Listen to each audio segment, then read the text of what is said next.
안녕하십니까. 2022년 5월 3일 최병무 이펙트 시작하겠습니다.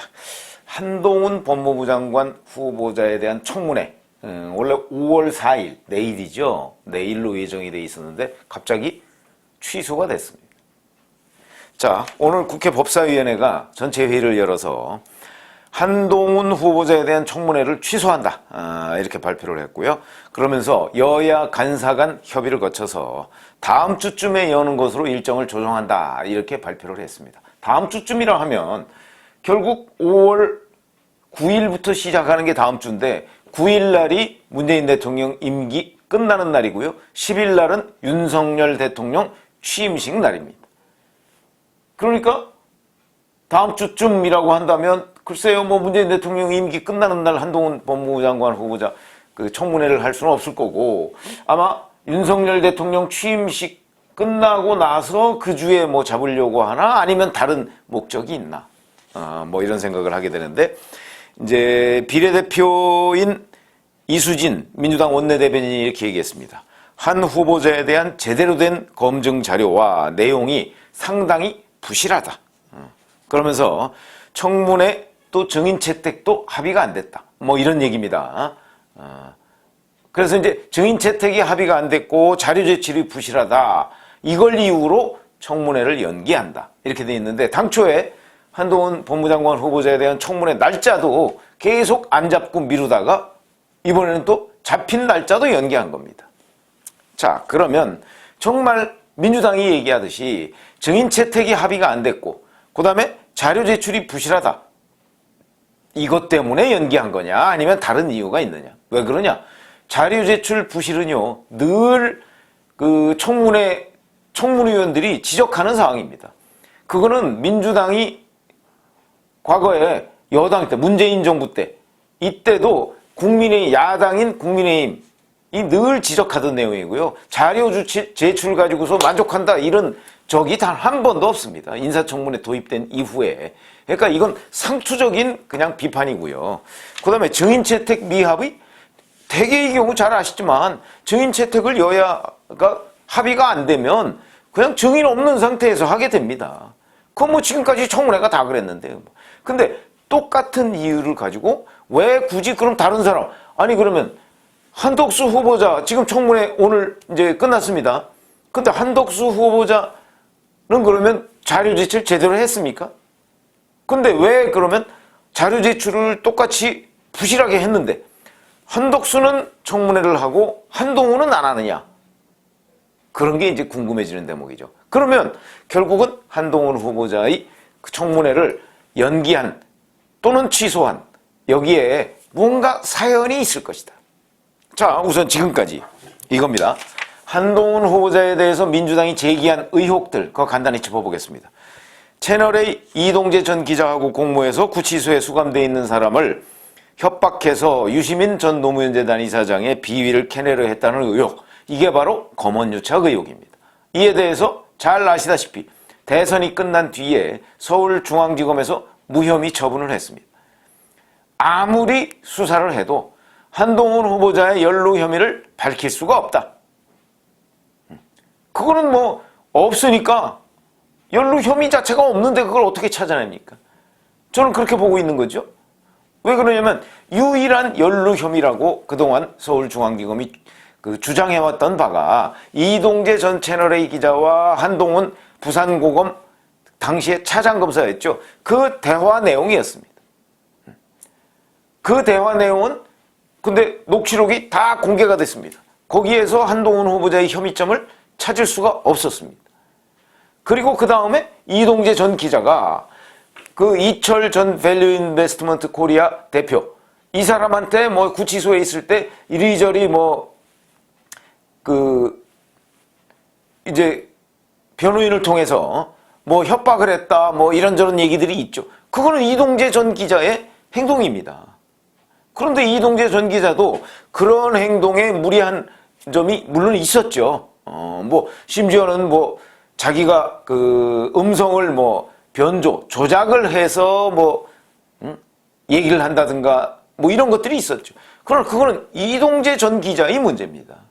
그러니까 이동재 전 기자가 얘기했던 강요 및 협박, 거기에 한동훈 당시 검사장이 연루됐다는 혐의는 녹취, 둘 간의 대화가 전부인데 그 대화가 공개됐을 때는 없었다.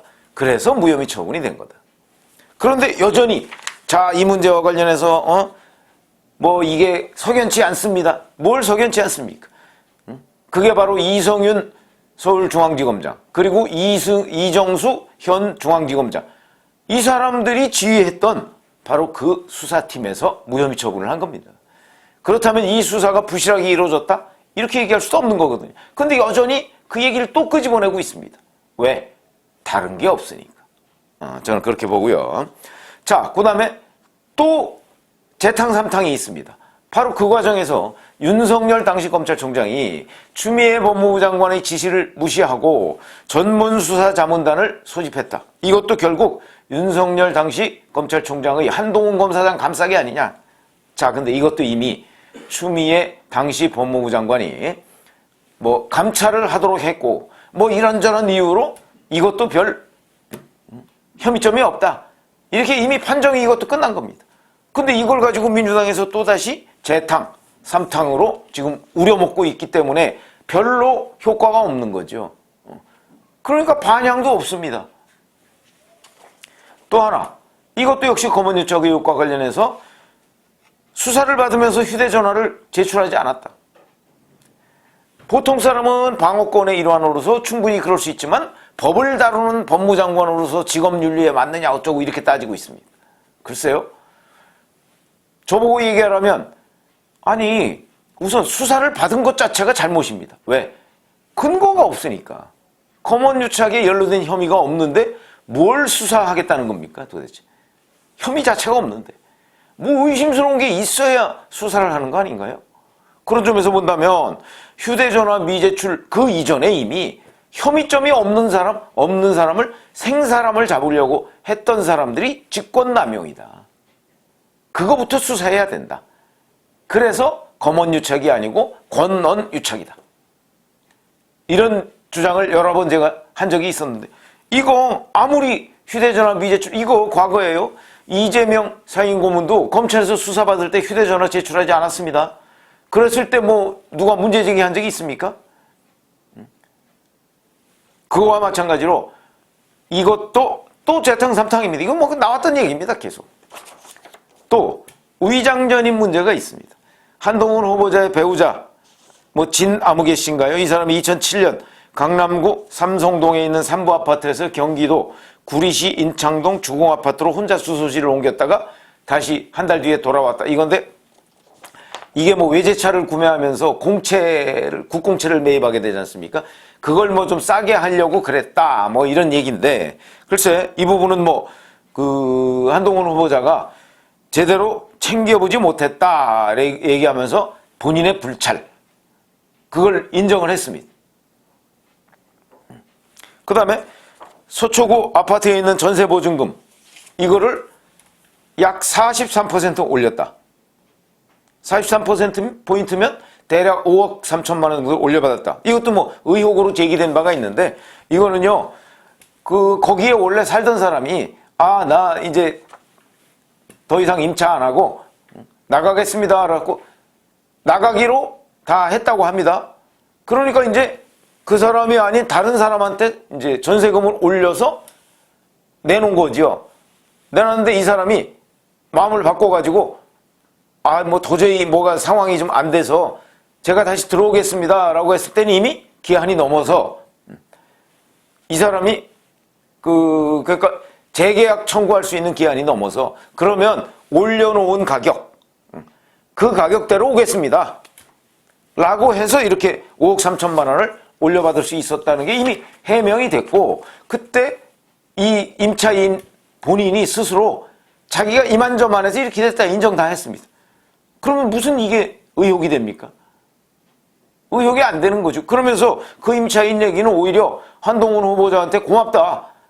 자기가 마음을 바꿔서 이렇게 했는데 그래도 다른 사람한테 안 놓고 자기한테 다시 논다고 연장을 해준 셈이 돼버렸죠. 뭐 전세금을 많이 올리긴 했지만 그거는 뭐 자기한테 규책 사유가 있으니까 뭐 이것도 그냥 다 해명이 깔끔하게 됐습니다. 또 하나는 2004년에 아버지로부터 상속받은 농지, 이거를 13년간 소유하다가 2017년에 매각을 했다. 이게 이제 그 뭐 춘천인가 강원도 춘천인가 뭐 거기 땅입니다. 이게 이제 농지법 위반이라는 겁니다. 무슨 얘기냐면 상속받은 농지라도 직접 농사를 짓지 않으면 1년 이내에 처분하도록 돼 있다. 뭐 이런 건데, 글쎄요. 뭐 한동훈 후보자는 어머니가 농사를 지었다 이렇게 얘기를 합니다. 글쎄요. 뭐 그래도 뭐 직접 농사 뭐 이렇게 따지면 뭐 농지법 위반이라고 할 수도 있죠. 근데 이런 식의 위반은 문재인 대통령도 그 양산 사저 지으면서 했던 거 아닙니까?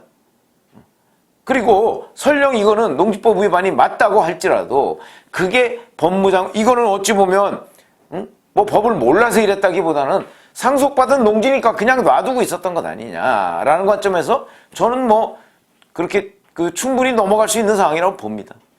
이런 거 가지고 뭐 그 사람 법무장관 안 되겠다 이런 정도로 국민 눈높이가 높아질까? 저는 그렇게 생각하지 않습니다. 자, 그럼 이런 것들을 종합해 보면 결국 한동훈 후보자의 경우 똑부러지게 이 사람이 법무장관이 돼서는 안 되겠다 하는 것이 지금 새로운 사실이 없습니다. 제가 민주당 사람들한테 물어보고 뭐 이렇게 한 결과는 그래서 바로 이런 점 때문에, 그러니까 한동훈 후보자를 처음부터 낙마 대상 이렇게 찍었는데 낙마를 시킬 만한 똑부러진 내용이 없다는 거죠. 그래서 일단 연기했다. 아주 상투적인 뭐 자료 제출 부실, 뭐 증인 채택 미합의 이런 거 아주 상투적인 구실 핑계를 딱 잡아서 연기를 일단 했다는 겁니다. 자, 그런 점으로 보면 객관적으로 보면 이게 과연 연기 사유가 되느냐? 안 되죠. 그러니까 민주당으로서는 뭔가 똑부러진 게 나올 때까지 한동훈 청문회를 안 하겠다. 뭐 거의 이런 수준입니다. 이거는 무엇일까요? 그냥 지금 이 상태로 청문회를 열었다가는 한동훈 후보자로부터 오히려 역습을 당할 것이 명백하다. 그렇기 때문에 이럴 바에야 차라리 안 하는 게 낫다. 왜냐하면 민형배 의원 검언유착 법안과 관련해서 사보임 위장 탈당을 했던 법사위에 이 사람이 보이콧 얘기를 한 적이 있습니다. 저는 처음부터 한동훈 후보자 지명했다고 하길래 민주당에서 처음부터 보이콧 할 줄 알았습니다. 왜? 이게 지금 법무장관이잖아요. 법무 분야에 관한 얘기를 가지고서 한동훈과 지금 법사위 위원들이 설전을 벌여야 되거든요. 벌일 수 있겠습니까? 못 벌이죠. 오히려 한동훈 후보자한테 역공을 당할 가능성이 매우 많은 분야입니다. 분야 자체가. 그러니까 거기에 정말 똑부러지는 의혹이라도 있어야 한동훈 후보자를 공격하면서 윽박지를 텐데 지금 그것도 없다. 그러면 이런 청문회는 안 하는 게 낫다. 저는 그런 판단으로 지금 일단 내일 청문회를 취소를 한 것이 아닌가 이렇게 봅니다. 그러면 자, 지금까지 나오지 않은 한동훈 후보자의 똑부러진 의혹이 앞으로는 나올 것인가? 뭐 다음 주라고는 하는데 뭐 시간이 뭐 한 일주일 남은 거죠? 그때는 나올 것인가?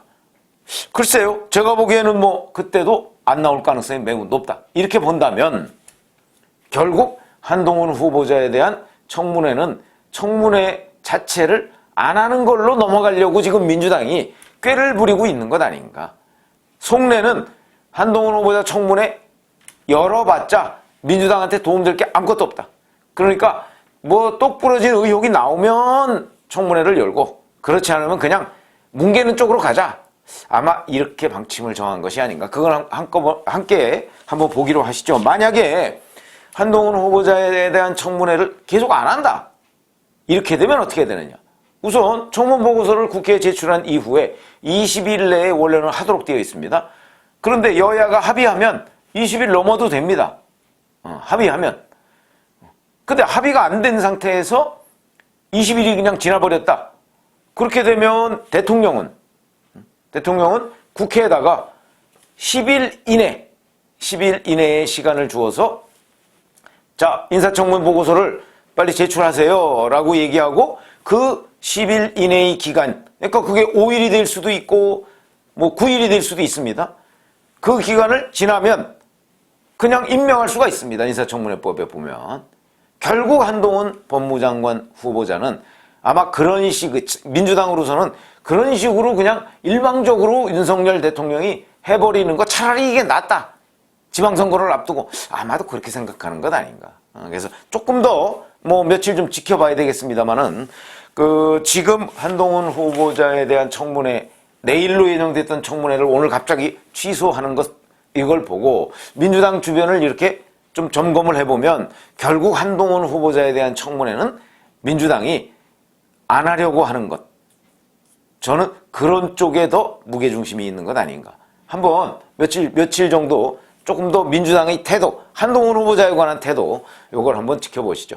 그렇게 되면 제가 얘기하거나 제가 지금 취재한 거와 무슨 어떠한 차이가 있는가 아니면 그게 그대로 들어맞는가. 저는 한동훈 후보자에 대한 청문회에 대해서 민주당이 겁을 먹은 지 오래됐다. 그래서 안 하고 싶다. 이런 게 지금 하나둘씩 자꾸 드러나고 있다고 봅니다. 고맙습니다.